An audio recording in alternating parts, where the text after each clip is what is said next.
راشي وجهك ولا بنام وجهك ولا مدار بدرك. دا فریده کوچی ده. فریده کوچی د افغانستان په تیر جمهوریت نظام کې په سنا مجلس کې د کوچانو استازي وه. ډیره زړوره، باعزته، درنه او سوچه افغانه وه.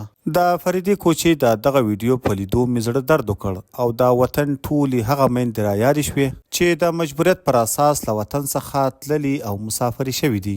د دوی په صحره کې د وطن د بیلتانه او د خپلوانو څخه د لرېوالي درد له ورایه ښکاري.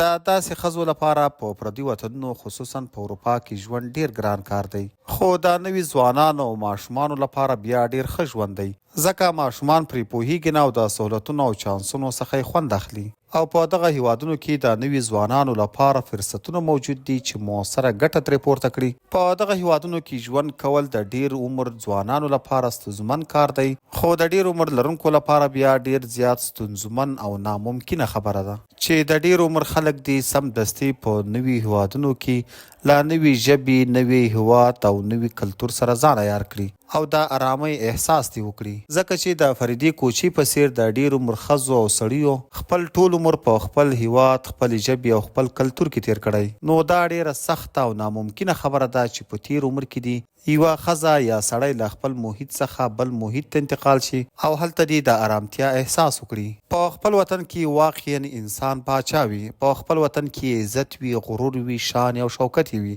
او په پردي وطنونو کې بیا داسې د فریدې کوچي په شان به لالهانده په سړکونو او کوڅو کې ګرځي. په پردي وطنونو هیچا هم عزت نه دی ترلاسه کړی، نو بیا هم همدا ټولې خبرې دې ته راټولیږي چې هر سړی باید په خپل وطن شکر وباسي او د خپل وطن او خاورې عزت وکړي. خو اوس د ټولو افغانانو لپاره دا مشوره ده چې په تیرو پسې به نه ګرځو، راتلونکي لپاره باید فکر وکړو او د خپل وطن او خاورې لپاره باید خدمت وکړو چې خدای مکړه په راتلونکي کې مو بیا داسې تورسرې د نورو ملکونو په کوڅو کې لالهانده او در په دره ونه ګرځي. او همدا دعا به کوو چې الله تعالی مو د وطن جوړ کړي او هغه خلک دی الله تعالی تباه او برباد کړي چې د وطن په حق یې ظلم کړی دی او یا یې کوي، او وطن یې د تیارو کندې ته ورګزار کو. خپل وطن ګل وطن.